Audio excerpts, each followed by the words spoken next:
ഡിവോഴ്സിന് ശേഷം നമ്മുടെ സമൂഹത്തിൽ നടക്കുന്നത് കുട്ടികൾ അനാഥരായി പോകുന്നു എന്നുള്ളതാണ്. അനാഥരാകുന്ന ബാല്യങ്ങൾ. അപ്പോൾ അച്ഛനും അമ്മയുടെ സ്നേഹം ഒരുമിച്ച് വേണം ഇവർക്ക്, പക്ഷെ അത് ലഭിക്കുന്നില്ല. പരസ്പരം ഒരു കോമ്പറ്റീഷനാണ് ഹസ്ബൻഡിൻ്റെയും വൈഫിൻ്റെയും ഇടയിൽ നടക്കുന്നത്. ഇവിടെ കുട്ടികളുടെ മനസ്സ് വളരെ അശാന്തിയിലേക്ക് പോവുകയും ഒരുപാട് അവർ സഫർ ചെയ്യുകയും ചെയ്യുമെന്നുള്ളതാണ്. ഇതിനൊരു റിയൽ സ്റ്റോറിയാണ് ഞാൻ നിങ്ങളോട് പറയുന്നത്. എൻ്റെ ഫ്രണ്ട് വിവാഹത്തിന് ശേഷം ഒരു കുട്ടി ആയതിനു ശേഷം ഡിവോഴ്സായി. അവൾ സിംഗപ്പൂരിലേക്ക് ജോലിക്കായിട്ട് പോയി. അവളുടെ കുട്ടിക്ക് ഇപ്പോൾ 8 വയസ്സുണ്ട്. അവളുടെ ഹസ്ബൻഡ് വേറെ വിവാഹം ചെയ്യുകയും ചെയ്തു.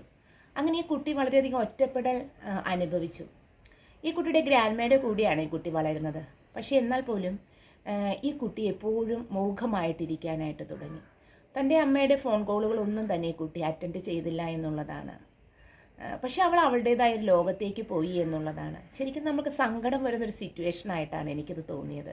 അതിരാവിലെ 6 മണിക്ക് ഉറക്കത്തിൽ നിന്നും എഴുന്നേൽക്കുക എന്നുള്ളതാണ്. ആരും അവളെ വിളിച്ചുണർത്തേണ്ട കാര്യമില്ല. 6 മണിക്ക് ഓട്ടോമാറ്റിക്കായി തന്നെ അവൾ ഉറക്കത്തിൽ നിന്നും എഴുന്നേൽക്കും. അതിനുശേഷം ഇവൾ നല്ലവണ്ണം പ്രാർത്ഥിക്കും എന്നുള്ളതാണ്. അതിനുശേഷങ്ങളെല്ലാം എടുത്ത് ധരിക്കും, ഭക്ഷണം കിച്ചണിൽ പോയി എടുത്ത് കഴിക്കും. അതിനുശേഷം ഹോംവർക്കുകൾ ചെയ്ത് സ്കൂളിലേക്ക് കൊണ്ടുപോകാനുള്ള എല്ലാ കാര്യങ്ങളും അടുക്കും ചിട്ടയുമായിട്ട് ഇവൾ ചെയ്യുമെന്നുള്ളതാണ്.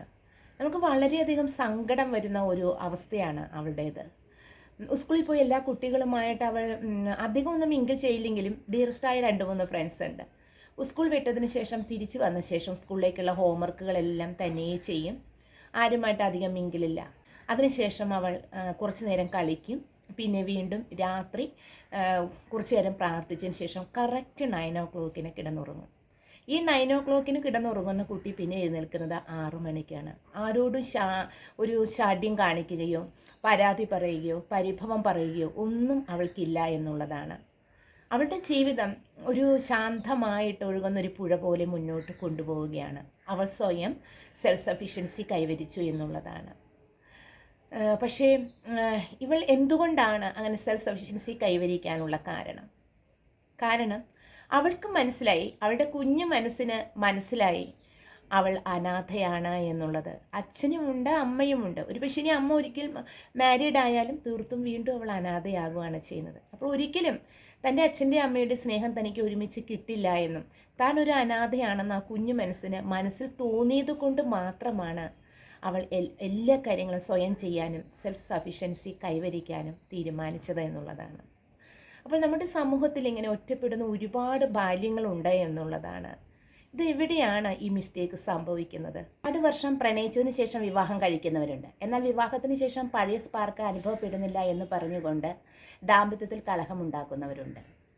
അതുപോലെ തന്നെ എപ്പോഴും അഡ്ജസ്റ്റ്മെൻറ്റ് വരാത്ത വിധത്തിലുള്ള സാഹചര്യങ്ങൾ ക്രിയേറ്റ് ചെയ്യുന്നതിലൂടെയും ഡിവോഴ്സ് ആകാറുണ്ട് എന്നുള്ളതാണ്.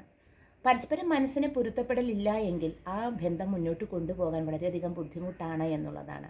പല ആളുകളും ജീവിക്കുന്നത് സൊസൈറ്റിക്ക് വേണ്ടിയിട്ടാണ്, അതുപോലെ തന്നെ കുട്ടികൾക്ക് വേണ്ടിയിട്ടാണ്. പക്ഷേ അവരുടെ ഹസ്ബൻഡും വൈഫും തമ്മിൽ അവിടെ ഒരു സന്തോഷകരമായിട്ടുള്ള സാഹചര്യങ്ങളില്ല എന്ന് നമ്മൾ കാണാവുന്നതാണ്. വെറുതെ മരത്തടി പോലെ ജീവിച്ചു പോകുന്ന അവസ്ഥകളും ഉണ്ട് എന്നുള്ളതാണ്. അപ്പോൾ എപ്പോഴും ഇങ്ങനെയുള്ള സാഹചര്യങ്ങളിൽ ഡിവോഴ്സ് സംഭവിക്കുമ്പോൾ അനുഭവിക്കുന്നത് നമ്മുടെ കുട്ടികളാണ് എന്നുള്ളതാണ്.